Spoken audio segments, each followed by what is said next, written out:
It's the salesperson, the agent, as to why they buy. Everybody got it? That's why us being razor sharp and being on our best form is so critical, because of the hundreds of thousands of dollars in investment that are being made. Again, it might be the name of your company and the reputation, right? The reviews, referrals. But if you fall down as the agent, it's over. So 54% of the reasons why buyers buy has to do with personal characteristics of you as a human being. Let's take a look. Okay? How likable are you? How likable you are is a function of how comfortable they are with you and how you make them feel. Yes or yes? Oh, yeah. Okay, let's go to the next one.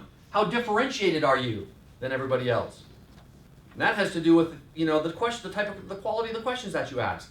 How much of a human being in terms of asking those feeling-oriented, sensing, emotional questions. Here's another one. How believable are you? So guess what, Callie? After having trained in over 1 million salespeople over the last 30 plus years, so much of the time people will try to fudge their way through if they don't know the right answer. Big mistake. Big mistake. Be open and transparent and let them know you don't know and that you're going to get the answer, and how do you want me to get it back to you? Everybody got it? Yeah, got it. We have that BS meter. We know. You can tell by looking at their body language if they're not telling you the truth. Okay? All right. Next one. How much do you instill confidence? I want to mention something that goes along with this. How responsive are you? Today, more than everything, speed is everything. Everything. Right? You have to be very, very responsive. Trustworthiness. Right? We talked about that. That's very important. How comfortable, and then how resourceful. Right? There's a good screen to take a picture on your camera if you have it, just so that you have it all in one spot. Okay? How likable, differentiated, believable, how much do you instill confidence, how trustworthy, how comfortable, and how resourceful and helpful are you? Ladies and gentlemen, that is the short list for why they choose you or choose someone else. And the other remaining 46% of the reasons why buyers buy are most influenced by you. Let me give you an example. Is the price fair, justifiable, and reasonable? Everybody got it? That's all they really want. Is it fair? Is it justifiable? No, they want something higher. Well, I'm talking about like from a buyer, right? Yeah, They'll pay a from buyer, premium. yeah. They'll pay a premium for something all day long if it's that big of an emotional want and need, right? Okay. All right. So the other 46 is most influenced by you in sales. People buy the person first and the company second. Never forget that. Okay? All right. The biggest reason for sales success is the quality of the agent. It's you. It's you. It's all about you, right? Okay. So while you are qualifying the buyer, guess what? We seldom think about the fact that they're qualifying us at the same time. Do I like them? Do I trust them? Are they believable? Do they have the expertise and knowledge? Are they adding value? Etc., etc. Okay? Let me ask you a question. What's the very first thing that pops into your mind, the very first thing that you think about when you hear the word sales? Con artist. Insurance agent. Beautiful! I'm gonna cut the heat down a little. Yeah, sure. Waste of time. Jennifer got cold, didn't she? Here it is, ladies and gentlemen. Have I got a deal for you? I just went through that. Right? They've gotten better. Oh, yes. They're getting better. They are getting They're better. at least letting you leave the shop. Right? Right? Worst line ever. How about a deal for you? Yeah. I mean, that's what it is. And so keep in mind the contrast that you're able to establish in terms of setting yourself apart and differentiate yourself when they're coming in expecting this, and you give them something so superior and so unbelievably familiar and welcoming and competent, right? You become the only logical choice. Okay. So I want to show a couple of videos to help so that you're not just hearing things, you're seeing it and hearing it and observing some interactions, okay? So I'm going to show you a couple of video clips. It's actually a car company in North Carolina who won many awards for their creativity and their marketing, okay? And so I just want you to take a look at this example of a used car salesman talking to another used car salesman on his break. So here we go. Well, selling the car is just like fishing, Wilbur. You bait the hook, you throw it out, and then you reel them in real slow. You ask them questions about their family, what they do. You act like you're interested. And once you get their trust, kapowie! You just sold the car! Tired of being badgered? Then come to Johnson Kia. Isn't of that Durham. awesome? Great deals. Creative, great right? service, They won no badgers. national advertising awards based on these series of commercials. But the reality, the reason why it resonates with so many people is because it's true. People are tired of having bad experiences. Furniture Land South, right? Most of the people say, I'm just here to browse. No thanks, I don't need the help. They're putting up their guard and their defense like most of the time. So I taught them how to overcome that, right? How to turn that around and make it something positive, right? So that you can engage and walk them to the areas of the store because it's 20 football fields of furniture. They're not going to buy if they're basically by themselves. They're going to be lost, okay? All right, so I seldom put a really, really long quote on the screen because it's kind of busy and it violates kind of best practices when you're doing PowerPoint. But this is so profound, you need to take a picture of this, okay? Two brothers, Ori and Ron Brofman, they wrote a book called Click, The Magic of Instant Connections. This summarizes why people make decisions and sales more than anything else. Anything. This is it. Clicking can be defined as an immediate or instantaneous, deep, and meaningful connection with another person. We have to gain the other person's what? Trust. That's a magic word again. And he or she has to gain ours. We need to find a what? Common language. Understand each other's quirks and establish an emotional what? An emotional connection. Sometimes this process is greatly accelerated and the connection seems to form almost magically and instantaneously. Things just feel right. We hit it off. Just feels like home. Feels like a long lost friend almost sometimes. You have those people that you have in your life, 5, 10 years can go by. It's one phone call and you pick up just where you left off as if nothing, right? You didn't miss a beat. There is an immediate sense of familiarity and comfort. Ladies and gentlemen, your number one goal in life, in your professional career, is to develop an uncommon connection and to develop trust, and they won't dream of going with anybody else. Everybody got it? Got it. Okay. So, there isn't 0.1% of the people out there in the world that even know this technology exists. But I'm here to tell you, ladies and gentlemen, based on neuroscience, there is a literal buy buttons in our brains that we can activate in an ethical manner to accelerate the sales process, right? Shorten the amount of time it takes to close it, and to also trigger more decisions in our favor. Anybody interested in learning how to do that? Absolutely, that's why we're here. So, where was I last time? I was in Atlanta, Georgia with a team of about 30 people, and I was talking, and I just had something like really kind of major happen personally, on a personal level, and so it was so fresh and so recent that I asked people in the audience, I said, how many of you are struggling with something? How many of you have, whether it's financial, whether it's health, whether it's friendships, and do you know almost every single person raised their hand? We have a lot of stuff in what we call life that sometimes gets in the way. And I would submit to you, one of the most important characteristics of a high performance salesperson, agent, anything, is resilience. In other words, you may have just had the worst something happen to you. You have a high stakes call in an hour for a multi-million-dollar listing, and you have to be on your A game. Everybody got it?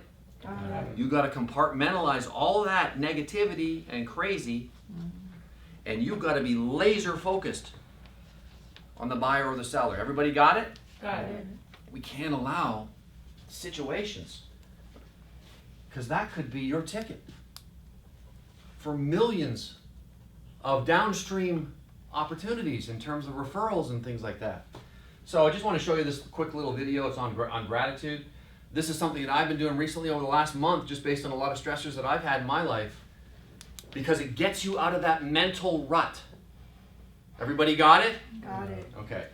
Gratitude. Gratitude erases negativity. I'm gonna show you how this works. If you wake up in the morning and you start having negative thoughts, man, this ain't my day.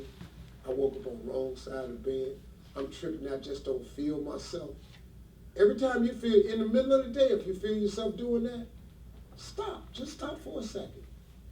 And start going over in your mind everything you have to be grateful for. Not everything you want, everything you already have. Because what you have is substantial. You just haven't gone over the list and taken inventory in a long time. But the fact that you can walk, that's a blessing. The fact that you woke up, that's another blessing. The fact that you can see, think, reason, that's another blessing. The fact that you can go somewhere and get yourself something to eat, that's another blessing. The fact that you can go and turn the key and call someplace home, that's another blessing. See, one of the things that's happening with our family is my dear 91-year-old mother is suffering from dementia. And it's horrible. Yep. It's just horrible. It breaks your heart. You have absolutely no control. There's nothing that you can do. And you're losing more and more of that family member every time. It's tough.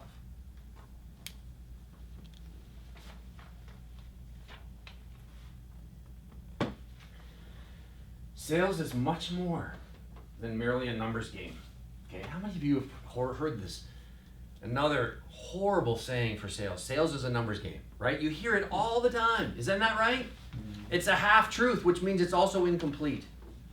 See, I submit to you that sales is much more than just a numbers game. It's also an accuracy game. Okay, so we're going to talk a little bit about what that means and why it's so important. Here's the first piece of accuracy. If you don't understand yourself, how do you expect to understand other people? So I want you to think about sort of like when you approach someone, you approach them in neutral, okay? So it's Meredith, right? Mm-hmm. So I say, hey Meredith, How do you do? pleasure to meet you. Ah, Okay, so what was my energy level like? Moderate, in the middle, right? I wasn't too close, I wasn't far back. I gave her a good look in the eye in terms of, eye contact. You never have a second chance to make a what? First impression. So you gotta really nail that part of it. And then once you determine, based on some of your pre-call research and based on your observation, right, and some of the things that they say and how they say it, then you shift. Maybe you have to go up 3 gears because the person really has a high sense of urgency and they're very competitive and they talk really fast, etc. Right? That gives you a clue as to what you're going to do next. So if you don't understand yourself, how can you understand someone else? You have to know, first of all, where you're coming from and what your comfort zone is in order to be able to adjust. Okay, Jeffrey Gitomer put it this way: understand yourself first and the buyer second. Okay, that gets down to the whole aspect of something that we call self-awareness. Okay, so we did a research study of over 200,000 people in 23 countries. That's a lot of people. It took us 7 years. My company is named after this book and after this. It's called the Genius Study. Okay? And we took a look at what is it that separates the people that consistently achieve every single one of their performance objectives. All of them. And it was only 9%.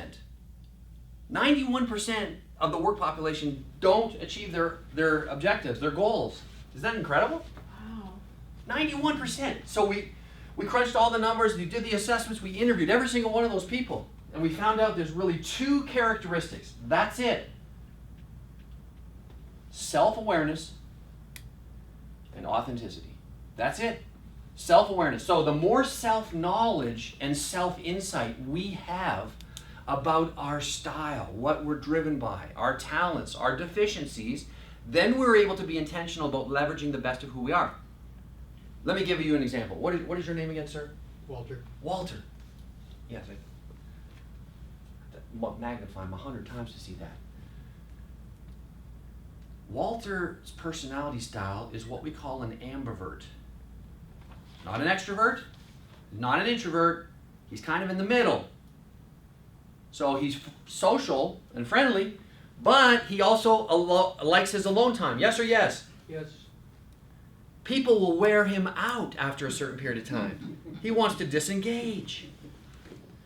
That is very important information for him to know about himself. Yes or yes? Yeah. So, because he's a 39 on the extroversion or expressiveness scale, which is the I on your D, which is the first part of this right here, okay, he has to artificially inflate his friendliness and raise it a little bit higher than 39. Otherwise, what is that going to come across potentially as being seen as? Negativism, maybe indifference, a lack of interest. Everybody got it? Got it. Do you understand how important it is to know thyself? The Oracle of Delphi, the ancient Greeks, the thing that they emphasized more than anything was to know thyself. That's the essence of what education should be, but it's not. The other aspect is what we call, come on in, authenticity. So here's the thing. So I'm not asking you, again, like I said in the very beginning, to be like anybody else. I'm asking you to be the best version of your what? Self. Right? Not to compete with anybody else. You're being the best version of yourself by knowing more about who you are, what you do, why you do it, and what you're able to do really, really well. Okay? Oh, by the way, if you have any questions at any time, please speak up. Difficult client-customer interaction. Doesn't matter what it is. Let's talk about it. Okay? All right. Anybody heard of this man right here, Daniel Goleman? He's the pioneer of something called emotional intelligence about 20 years ago. That was his main book. So he's considered to be the, one of the best in the world at the human dimension and the emotional side of things. Well, he wrote his newest book called Optimal, right? And he said that almost every single expert today agrees that self-awareness is the foundation for all learning, all growth, and all performance. Okay?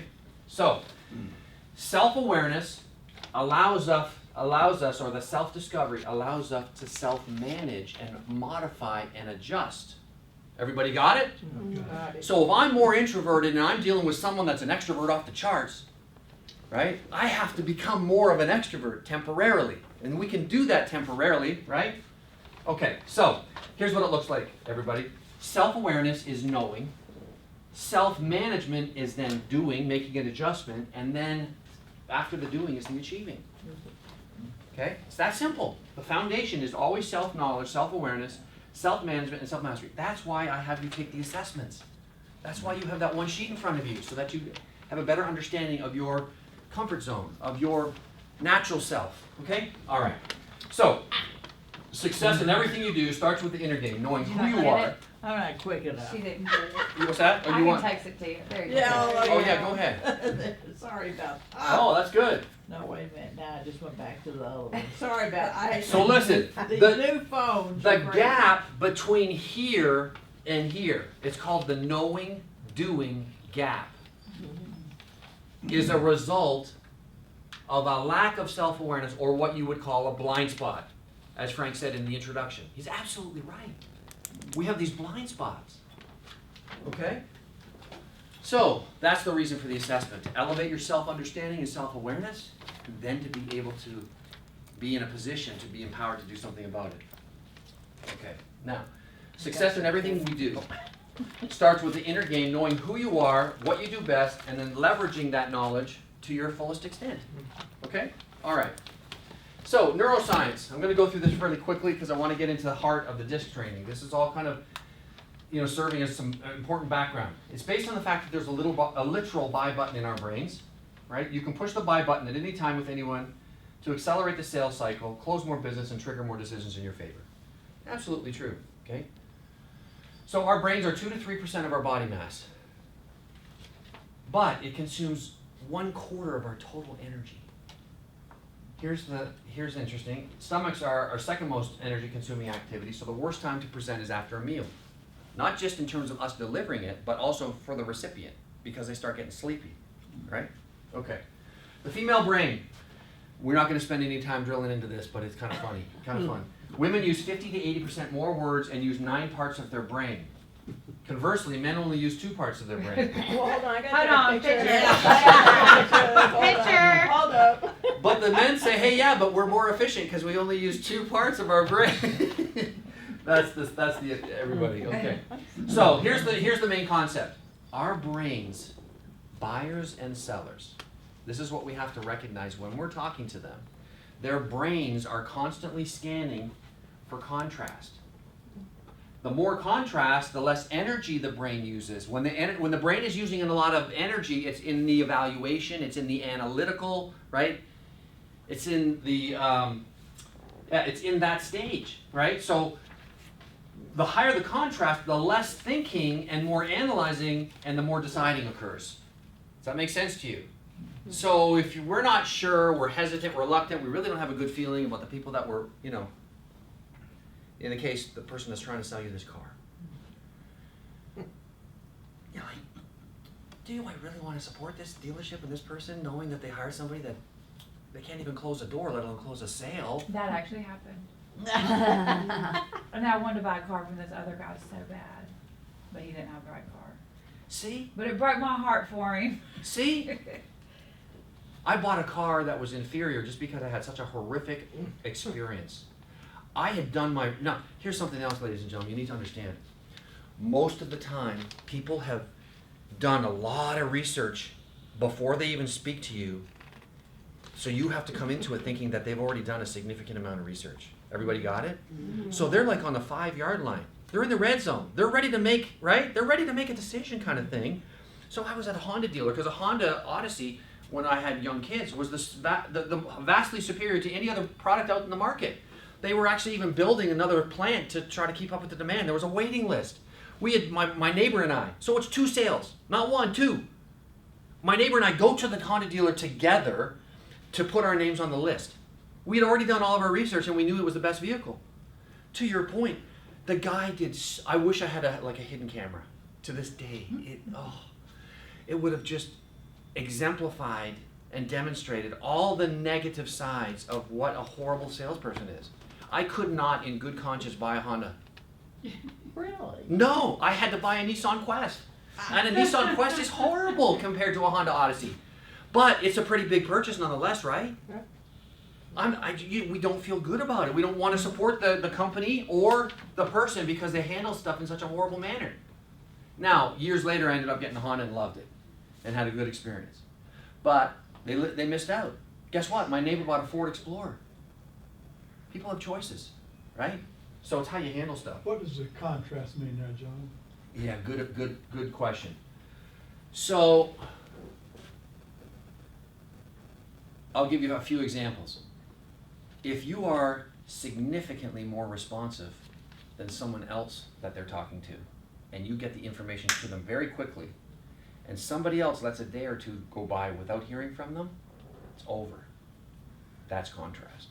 Mm-hmm. If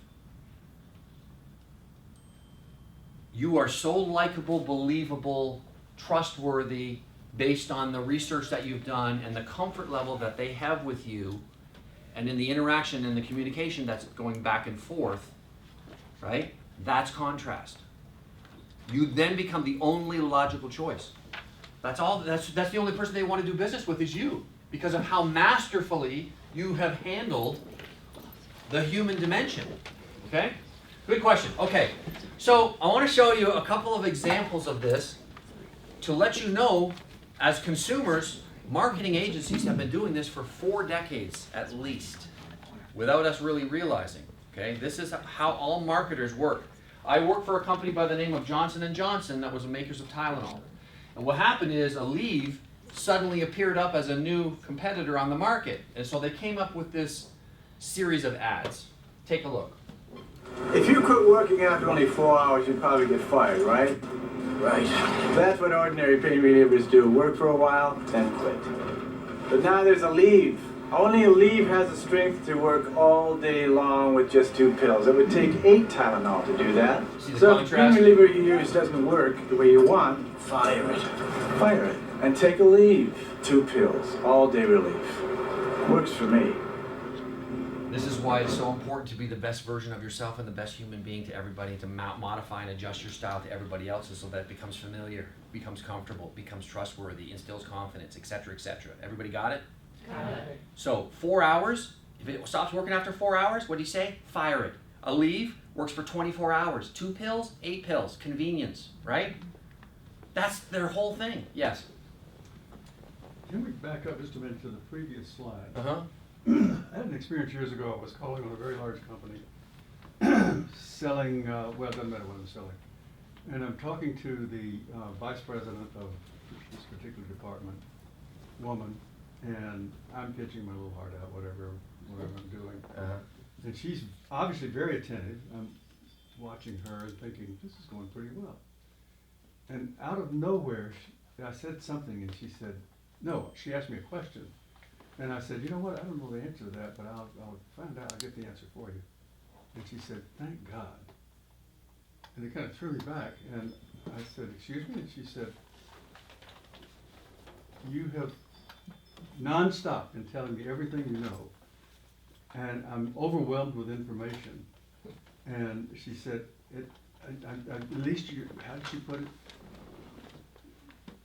At least you don't know everything, or something like that. Uh-huh. And the first thing that popped into my mind was, never be too brilliant. Never be too brilliant. That's been, that served me for many years. But I mean, this, and I ended up making the sale. but Sure. It's kind of interesting. Yeah. You were talking about giving all the information, just being out there, being completely ready.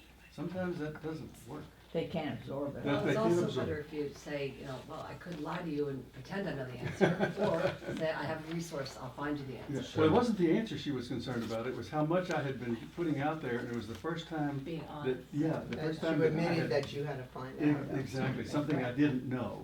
Yeah, again, That's you're a good showing your question. humanity is really what it gets down to. I'm sorry? You're showing your humanity. Yeah. People want to know if you're authentic, if you're the real deal, or you're just like a robot and you just want the sale and that's it. Whether or not you're going the extra mile and genuinely want to help them.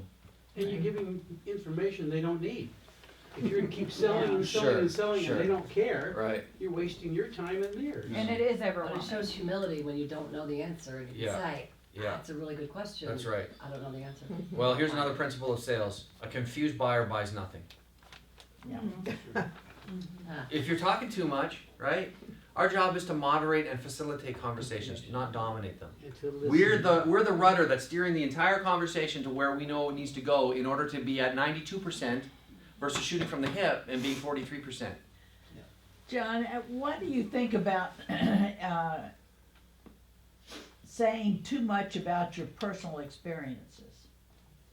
You're relating to, if you're saying, well, now I had this happen to me on this at this time of life, or this sale that I did. If it doesn't relate to them, Right.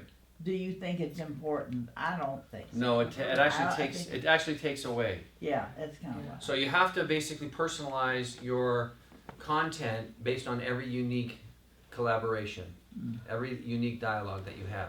And you also have to keep in mind, are they a high D or a low D? Are they a high I or a low I? Are they high S or a low S? Are they high C or a high C? And we're getting to that. Okay? All right, very good. So we took a look at the, I'm going to show you one more. Oh, Yeah. Well, the Aleve and the Tylenol, Mm-hmm. I mean, that's a good example, except I think Aleve is, it's gonna sound funny, but ibuprofen and Tylenol isn't, so shouldn't maybe a more accurate would be like Aleve and Advil, that kind of thing, you know, like, so my point is, my Right. question is, shouldn't we be like agents, you know, they're gonna be, basically apples to apples and, you know, just not apples to oranges, so they Mhm. might be comparing Sure.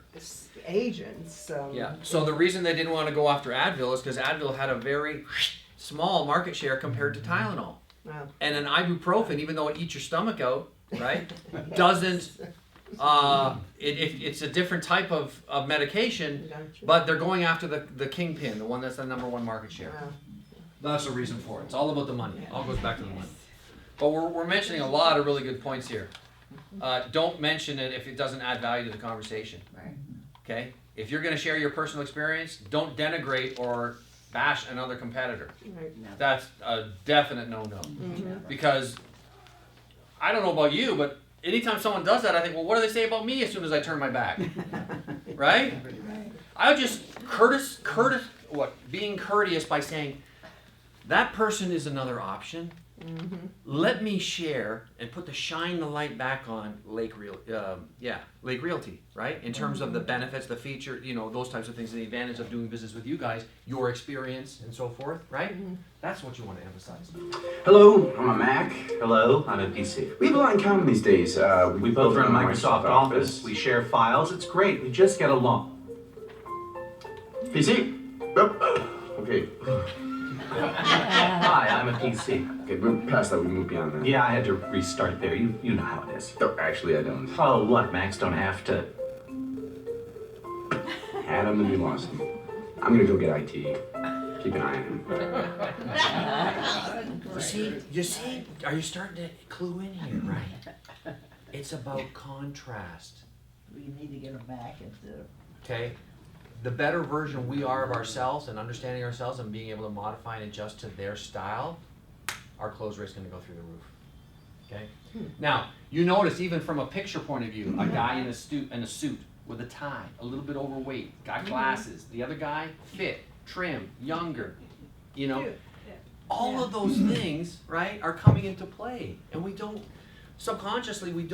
really sometimes see it, understand it, but it's going towards shaping our perspective. I have a Mac and I use this as a gaming computer because it's so fast and it's got so much memory, and I've got like hundreds and hundreds of presentations on here.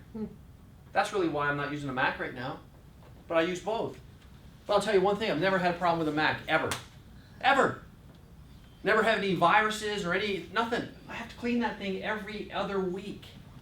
I have almost 1,000 bugs, right, that I have to cleanse off that from being on the internet. Okay, here's the point. Little or no contrast means fewer decisions in our favor. If you're seen just like everybody else and you don't set yourself apart, why are they going to make a decision in your favor? Everybody got it? Got it. Telling the truth. This guy, I don't even know if he's alive anymore. Worked for McKinsey & Company. Used to charge $50,000 for every hour he spoke at doing a keynote. Right? This is like 30 years ago. He says truth tellers are a rare breed. Truthfulness is now considered to be a competitive advantage. Isn't that the truth, ladies and gentlemen? You let your authenticity shine through, your truthfulness shine through, and they won't want to work with anybody else. Okay? So stay away from all appearances of traditional selling. It's not customer focused, it's manipulative, it's often very insulting and off-putting, right? Always be what? Not closing, always be connecting. Yeah. Okay, the ABCs of selling, here it is, always be closing, right? My new rule for this is always be connecting. Getting back to that trust quote, okay?